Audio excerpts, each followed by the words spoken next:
اور جو لوگ ایمان لائے اور ان کی اولاد نے بھی ایمان میں ان کی پیروی کی تو ان کی اولاد کو ہم انہی کے ساتھ شامل کر دیں گے اور ان کے عمل میں سے کسی چیز کی کمی نہیں کریں گے۔ حضرت ابن عباس رضی اللہ تعالیٰ عنہ سے مروی ہے، بے شک اللہ تعالیٰ مومن کی آنکھوں کو ٹھنڈا کرنے کے لیے اس کی اولاد کو ان کے اصل مقام میں بلند کر کے اس کے پاس اس کے درجے میں پہنچا دیں گے، اگرچہ یہ اولاد اپنے اعمال کے اعتبار سے اس درجے تک نہ پہنچتی ہو۔ پھر آپ صلی اللہ علیہ وسلم نے یہ آیت تلاوت فرمائی، اور جو لوگ ایمان لائے اور ان کی اولاد نے بھی ایمان میں ان کی پیروی کی۔ اس سے معلوم ہوتا ہے کہ انسانوں کی اولاد کو اس کی خواہش کے مطابق ان کے ساتھ ہی رکھا جائے گا۔ جو لوگ جنت میں جائیں گے تو یقیناً یہ وہ لوگ ہوں گے جنہوں نے اس دنیا میں نیک اعمال کیے ہوں گے، جبکہ ایسے لوگ بھی ہوں گے جنہوں نے گناہ کیے ہوں گے لیکن اپنے گناہوں پر شرمندہ ہو کر اس دنیا ہی میں اللہ سے معافی مانگ لی ہو اور صدق کے دل سے توبہ استغفار کر لیا ہو تو اللہ تعالیٰ ان کو معاف فرما کر جنت میں داخل کرے گا، جہاں اللہ عز و جل ان کی ہر خواہش پوری فرما دے گا۔ اور یقیناً اس کی خواہش میں سے ایک خواہش یہ بھی ہوگی کہ دنیا میں اس سے جو بھی گناہ سرزد ہو چکے ہوں یا کوئی گناہ والے اعمال اس نے کیے ہوں تو اس سے وہ تمام اعمال بھلا دیے جائیں، کیونکہ جنت امن اور سکون کی جگہ ہوگی جہاں منفی خیالات اور غم و غصے کی کوئی گنجائش نہ ہوگی، اور ایک مومن اور ایک جنتی کے لیے ہر طرف خوشحالی ہی خوشحالی ہوگی،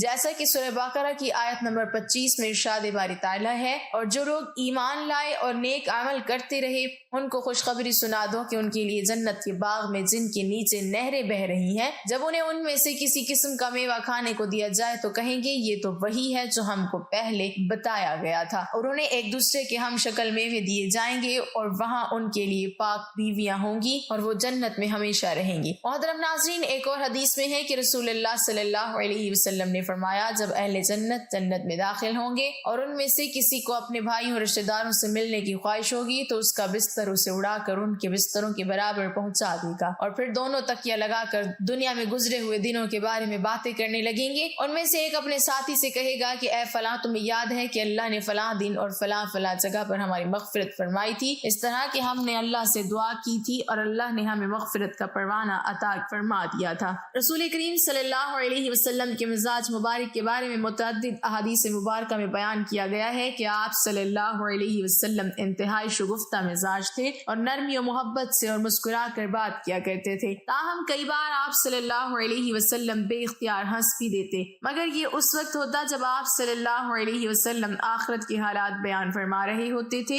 امام اسقلانی رحمۃ اللہ علیہ فرماتے ہیں، یہ کہا گیا ہے کہ آپ صلی اللہ علیہ وسلم صرف آخرت کے امور میں ہنسا کرتے تھے، اگر کوئی معاملہ دنیا سے متعلق ہوتا تو اس پر آپ صلی اللہ علیہ وسلم صرف تبسم فرمایا کرتے تھے۔ آپ صلی اللہ علیہ وسلم نے ایک بار صحابہ کرام کو یہ آگاہ کیا کہ روز معاشر جب کسی کو جہنم سے نکال کر جنت میں بھیجا جائے گا تو اس کی حالت کیا ہوگی؟ اس پر آپ صلی اللہ علیہ وسلم نے ہنس کر واقعے کا احوال بیان کیا۔ بخاری شریف اور مسلم شریف میں یہ متفق علیہ حدیث مبارک یوں بیان کی گئی ہے۔ حضرت عبداللہ بن مسعود رضی اللہ تعالی عنہ سے روایت ہے کہ حضور نبی اکرم صلی اللہ علیہ وسلم نے فرمایا، مجھے اچھی طرح معلوم ہے کہ سب سے آخر میں جہنم سے کون نکالا جائے گا یا سب سے آخر میں کون جنت کے اندر داخل ہوگا۔ یہ آدمی اپنے جسم کو گھسیٹتا ہوا جہنم سے باہر نکلے گا، چنانچہ اللہ تعالیٰ اس سے فرمائے گا جا جنت میں داخل ہو جا۔ وہ جنت میں داخل ہوگا تو اسے گمان گزرے گا کہ شاید یہ بھری ہوئی ہے، چنانچہ وہ واپس لوٹ کر عرض گزار ہوگا، اے رب وہ تو بھری ہوئی ہے۔ بس اللہ تعالیٰ اس سے فرمائے گا جا جنت میں چلا جا، لہذا وہ جنت میں داخل ہوگا، جنت میں جا کر پھر گمان کرے گا کہ شاید یہ بھی بھری ہوئی ہے، بس وہ واپس لوٹ کر پھر عرض کرے گا، اے رب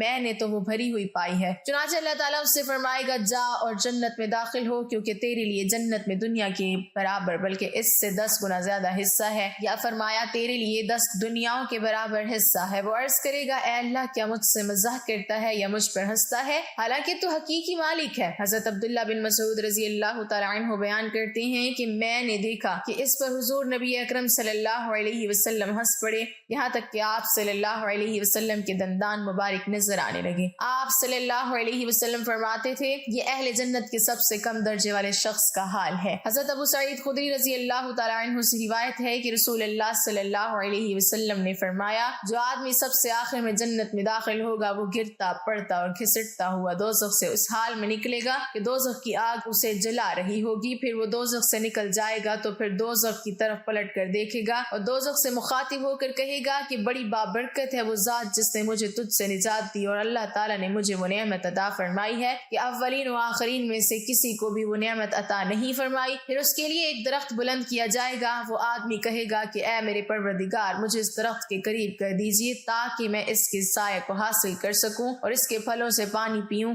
اللہ تعالیٰ فرمائیں گے اے ابن آدم اگر میں تجھے یہ دے دوں تو پھر اس کے علاوہ اور کچھ تو نہیں مانگے گا؟ وہ عرض کرے گا کہ نہیں اے میرے پروردگار۔ اللہ تعالیٰ اس سے اس کے علاوہ اور نہ مانگنے کا معاہدہ فرمائیں گے اور اللہ تعالیٰ اس کا عذر قبول فرمائیں گے، کیونکہ وہ جنت کی ایسی نعمتیں دیکھ چکا ہوگا کہ جس پر اسے صبر نہ ہوگا۔ اللہ تعالیٰ اسے اس درخت کے قریب کر دیں گے، وہ اس کے سائے میں آرام کرے گا اور اس کے پھلوں کے پانی سے پیاس بجھائے گا۔ پھر اس کے لیے ایک اور درخت ظاہر کیا جائے گا جو پہلے درخت سے کئی زیادہ خوبصورت ہوگا۔ وہ آدمی عرض کرے گا اے میرے پروردگار مجھے اس درخت کے قریب فرما دیجیے تاکہ میں اس کا سایہ حاصل کر سکوں اور اس کا پانی پیوں، اور اس کے بعد میں اور کوئی سوال نہیں کروں گا۔ اللہ فرمائیں گے اے ابن آدم کیا تو نے مجھ سے وعدہ نہیں کیا تھا کہ تو مجھ سے اور کوئی سوال نہیں کرے گا؟ اور اب اگر تجھے اس درخت کے قریب پہنچا دیا تو پھر تو اور سوال کرے گا۔ اللہ تعالیٰ پھر اس سے اس بات کا وعدہ لیں گے کہ وہ اور کوئی سوال نہیں کرے گا، تاہم اللہ تعالیٰ کے علم میں وہ معذور ہوگا کیونکہ وہ ایسی نعمتیں دیکھے گا کہ جس پر وہ صبر نہ کر سکے گا۔ پھر اللہ تعالیٰ اس کو درخت کے قریب کر دیں گے، وہ اس کے سائے میں آرام کرے گا اور اس کا پانی پیے گا۔ پھر اسے جنت کے دروازے پر ایک درخت دکھایا جائے گا جو پہلے دونوں درختوں سے